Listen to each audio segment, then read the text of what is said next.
RPS untuk mata kuliah Psikologi Perkembangan dengan kode MKM 11211 dengan bobot 3 SKS untuk di semester 2. Di sini ada capaian pembelajarannya baik prodi maupun pembelajaran mata kuliah, kemampuan akhir tiap tahap belajarnya atau subjek PMK, ada deskripsi singkatnya, kemudian materi atau bahan kajian yang dipelajari, dan daftar pustaka. Dan ini adalah penjelasan dalam setiap subjek PMK gitu ya. Misalkan yang pertama mengenai prinsip dalam psikologi perkembangan itu disampaikan dalam 2 pertemuan. Kemudian metodenya di sini ada, kemudian ada penugasannya. Kemudian untuk materi berikutnya adalah tentang karakteristik tahapan perkembangan anak. Ini disajikan dalam 3 sesi, pertemuan ketiga, 4, dan kelima. Di sini ada penugasan juga dengan menggunakan case based learning gitu, secara berkelompok seperti itu. Kemudian untuk yang berikutnya penugasannya dengan ceramah, jigsaw puzzle, dan diskusi. Ada tugas juga yang kemudian nanti dipresentasikan oleh mahasiswa. Kemudian ada ujian tengah semester, kemudian masuk ke bahasan berikutnya. Di sini tentang remaja ini dibagi dalam 2 subjek PMK begitu. 3 pertemuan ya, pertemuan ke-9, 10, dan 11. Di sini ada case study. Di sini ada analisis sederhana, jadi mahasiswa melakukan refleksi begitu. Kemudian yang ini adalah studi kasus, dan bahas materi berikutnya adalah tentang dewasa yang akan disampaikan dalam 4 pertemuan terakhir. Masih menggunakan case study. Di sini bisa melakukan survei atau survei langsung di lapangan ataupun dengan mencari jurnal-jurnal dan kemudian membahas begitu. Begitu juga dengan ini materi terakhir, kemudian UAS. Kemudian dalam RPS ini sudah ada terkait penilaiannya dari kognitif, afektif, psikomotorik, kemudian matrik penilaiannya, dan di sini adalah penjelasan dari masing-masing tugas yang di atas tadi sudah disebutkan. Ini hanya penjabarannya begitu. Kemudian di sini juga tersampaikan di modul psikologi perkembangan. Jadi sesuai dengan letak penugasannya ini disematkan di modul psikologi perkembangan. Seperti itu.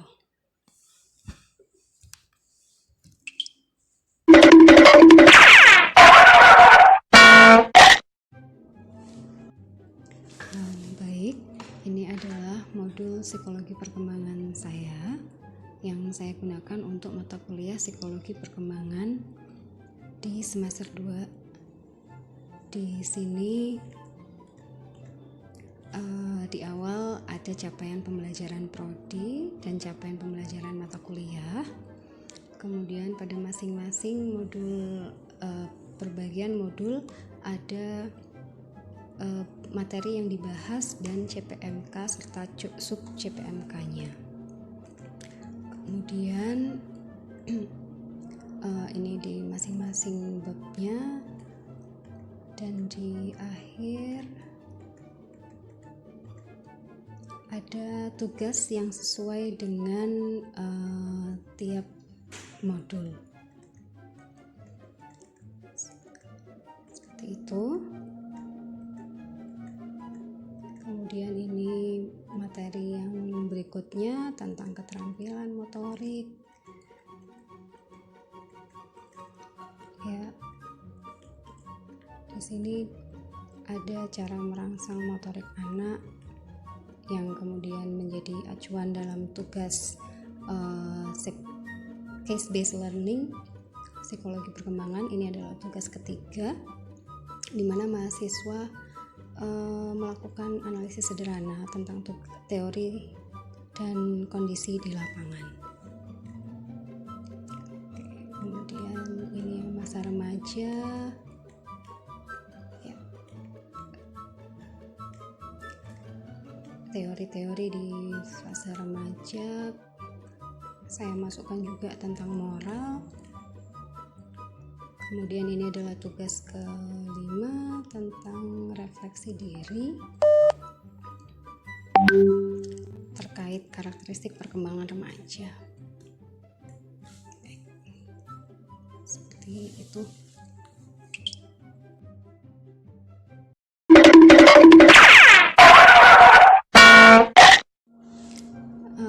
Baiklah, ini adalah e-learning Universitas Yudhoyono Pasuruan atau LMS-nya yang saya gunakan untuk share materi dan pengumpulan tugas. Jadi di sini saya bagi per sub CPMK begitu, sehingga tidak terlalu banyak.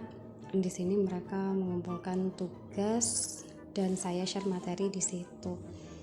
Kemudian ini yang sedang berjalan untuk UTS kami memang offline, dan sekarang yang sedang berjalan adalah mengenai remaja dan ada diskusinya. Karena ini adalah tugas kelompok, maka tampilannya seperti ini ya. Jadi ketika satu perwakilan dari kelompok itu sudah mengumpulkan, maka seluruh anggota kelompok akan tampil sudah mengumpulkan.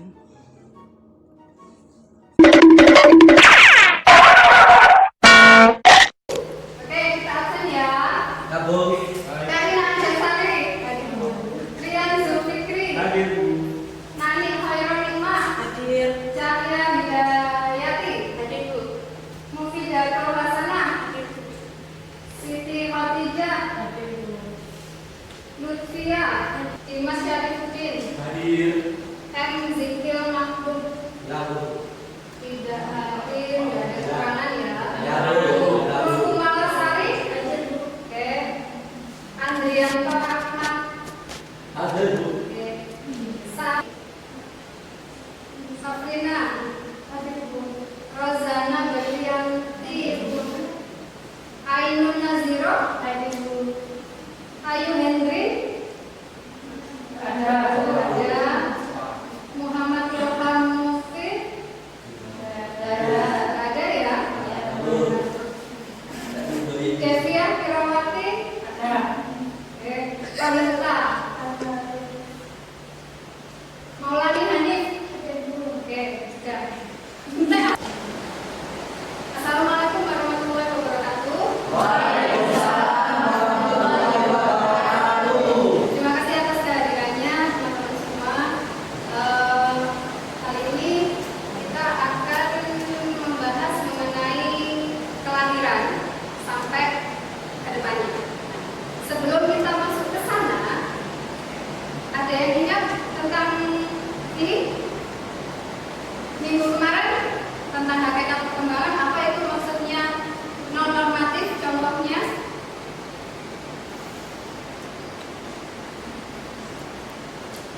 Nature. Kalau mungkin kalau mengatur itu seperti contoh, tapi kan bahasa lagi. Oke. Terkadang ada soal itu yang salah itu bahasa pas. Oke. Kalau akhir itu diproses dulu, mungkin pengalaman yang banyak,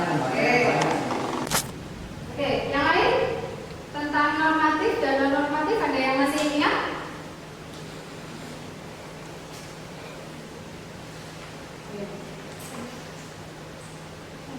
Terkait peristiwa dan pengalaman yang ya, dialami oleh banyak orang. Ada orang-orang yang mengalami peristiwa yang tidak dialami oleh orang lain. Itu namanya non normatif. Oke, adalah di 1 tahun pertama. 1 tahun pertama kehidupan kita akan bicara tentang proses perkembangan sefalokaudal dan maksimodistal. Ya, ini bisa dilihat, ya kan? Jadi kita akan ada tumbuh dari tengah menuju keluar dari dalam yang dari atas menuju ke bawah. Jadi otak dulu yang berkembang, baru kemudian perkembangan sensoris pada bayi ya. Di sini bisa kalian lihat gitu ya, apa saja. Jadi kita punya berapa indera? 5. Apa saja? Mata, pendengaran, peraba, rasa. Oke. Ini adalah yang perkembangan sensorisnya.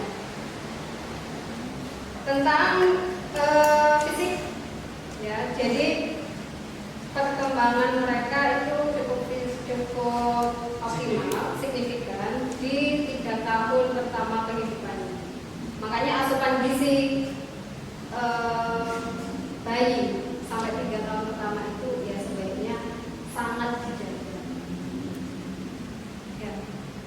Berapa usia rata-rata anak mulai belajar berjalan? 1 tahun. Ada yang lebih cepat? Berapa bulan? 10 bulan. Ada? Ada yang lebih lambat dari 1 tahun? Ada. Berapa? 3 tahun. Berapa tahun? 18 bulan ya. 1 tahun setengah. Kapan kita harus hati-hati ketika anak itu bisa jalan? 2 tahun. Ketika 1 tahun setengah, seharusnya kita sudah hati-hati. Kok anakku belum bisa jalan ya? Kita berarti harus merangsang. Jadi dirangsang untuk berani berdiri, berani berjalan. Kalau sampai usia 2 ternyata memang masih belum, maka harus diapakan? Dibawa kemana? Ke dokter anak atau kalau ada klinik tumbuh kembang gitu ya, itu bisa diajak ke klinik tumbuh kembang untuk dilihat. Tapi sesungguhnya kondisi kayak gitu tuh jarang terjadi karena kalau di balita itu kan ada posyandu ya. Kalau rajin ke posyandu maka biasanya akan teridentifikasi, terdeteksi. Kok belum bisa jalan usia sekian? Biasanya usia 1 sampai 1,5 itu akan petugas posyandunya akan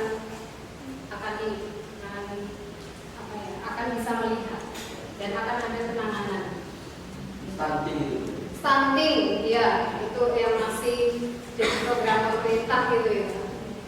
Karena ternyata stunting itu juga harus ditangani dengan nutrisi yang benar-benar harus dipertimbangkan.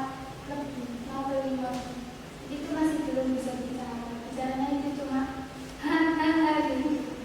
Tapi kalau saya lihat kan saudara saya, tapi kalau saya lihat dari orang tuanya itu sudah melatih berbicara itu gimana? mungkin itu diajak ngomong ya Sudah. iya. Apakah sudah pernah diperiksakan ke dokter anak? Oke. Kalau sampai usia 4 tahun belum bisa bicara, sebenarnya bicara untuk balita itu terkait mereka bisa tidak mengkomunikasikan. Terkait kejelasan itu seiring dengan waktu. Tapi mereka bisa nggak mengungkapkan yang dia mau? Misalkan aku mau makan, aku nggak mau, misalkan itu. Bisa nggak berkomunikasi kayak gitu? Kebanyakan tidak bisa. Jadi gimana model kalau dia lapar terus dia minta sesuatu gimana? Kalau saya tahu itu cuma minta es minum dulu.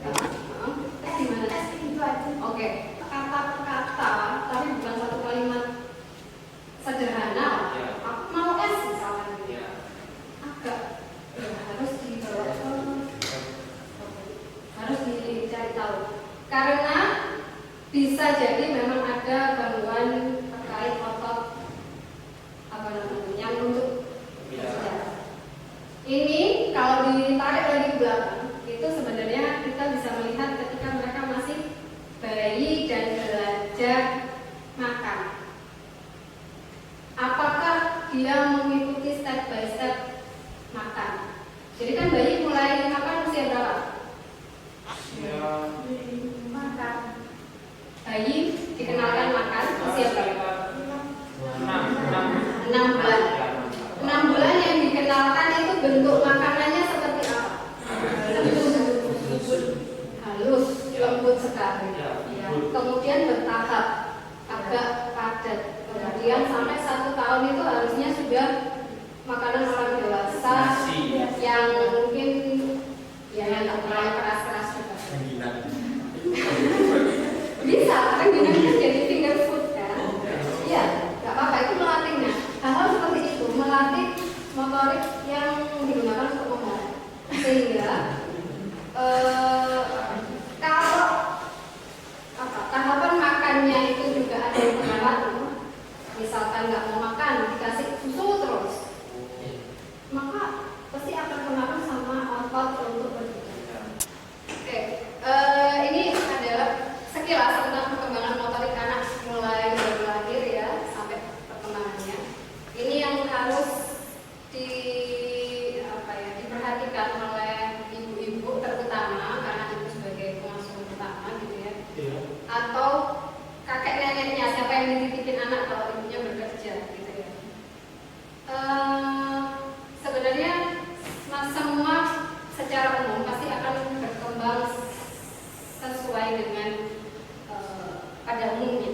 Tapi ada beberapa anak yang memang kayak misalkan usia 6 bulan gitu ya, belum bisa duduk, kok bisa?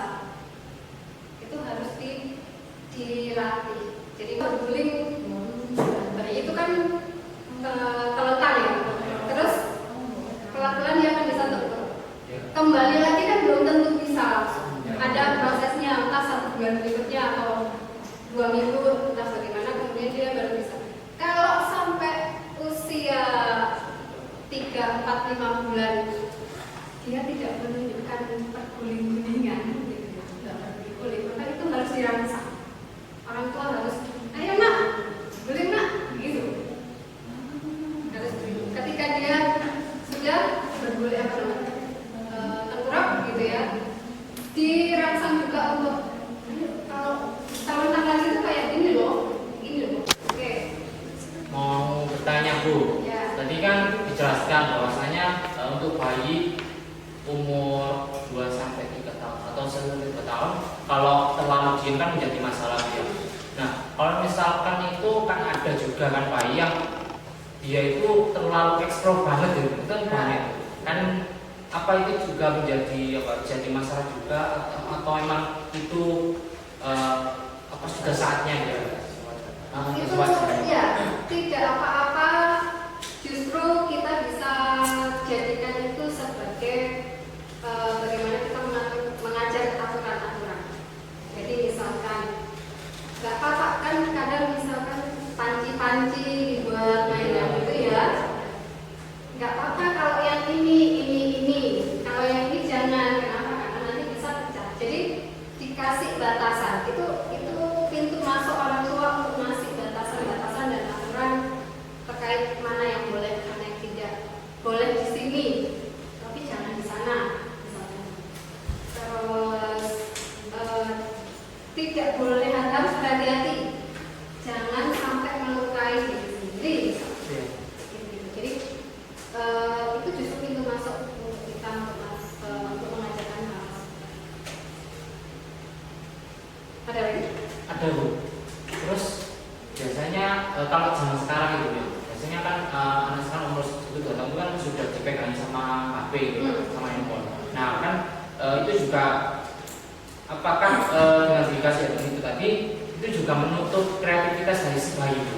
Kan biasanya kalau zaman saya dulu ya, itu kan kita itu disediakan mainan buahnya kan satu anak itu, terus itu di itu kan dieksplor dulu. Ya. Kalau sekarang kan pegangannya itu apa bisa memenuhi kreativitas dan perkembangan bayi?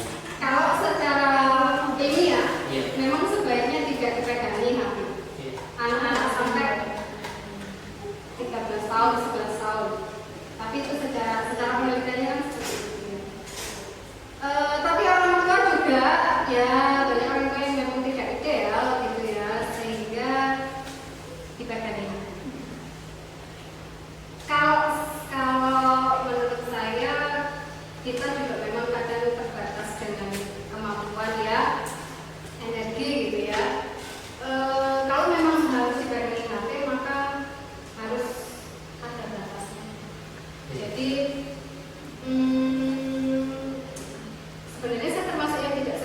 ya.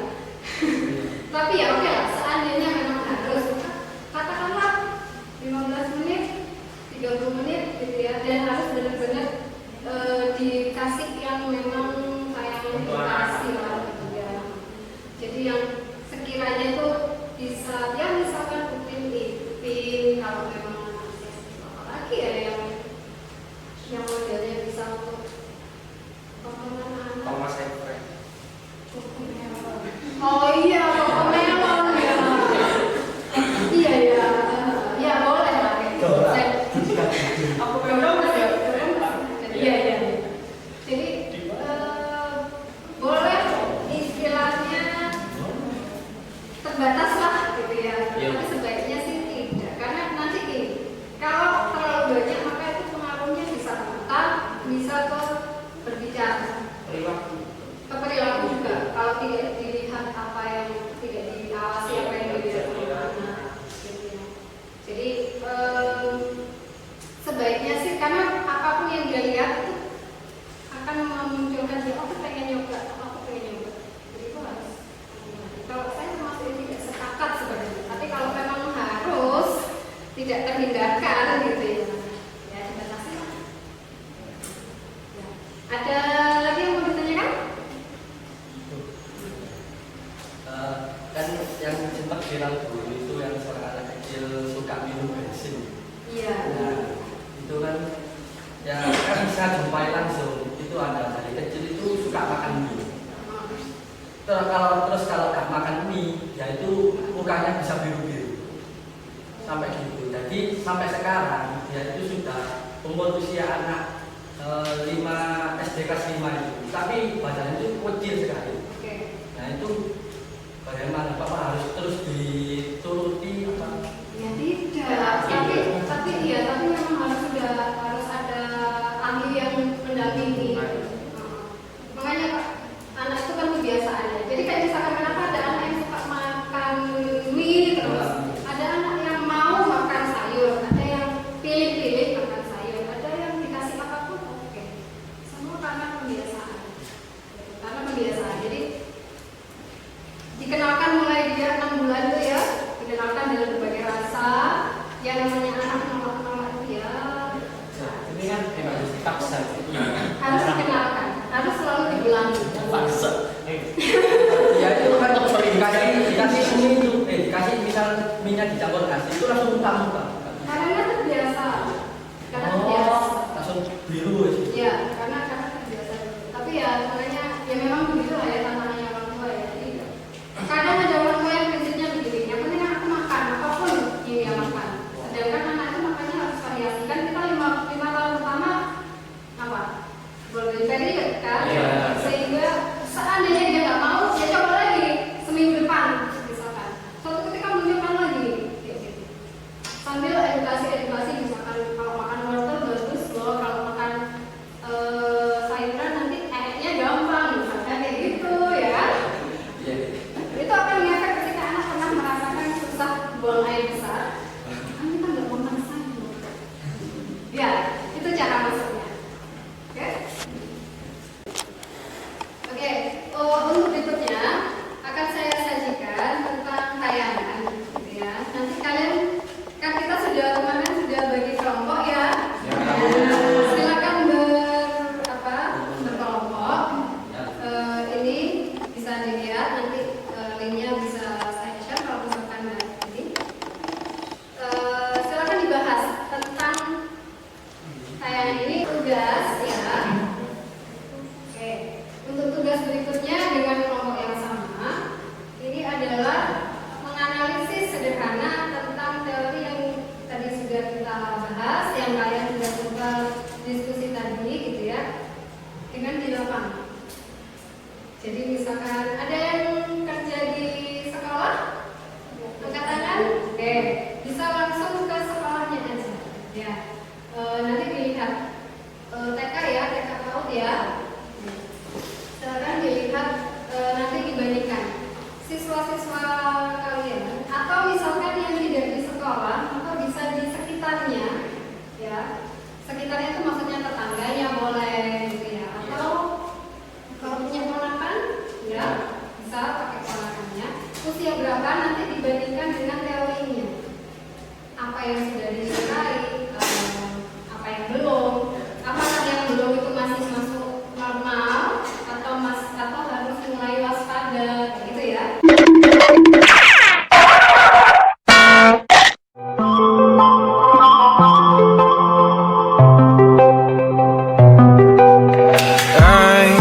Control away the pieces that you gave, betray in a way. Often I'm stuck on my back. How could you do this? We've been through this for a while. Once secure, now she's gone. Hold me not, keep me back my mind. My thoughts that you're taking stop me to care. Could the night help me shut you out? She gave me a lesson not to go and die, but I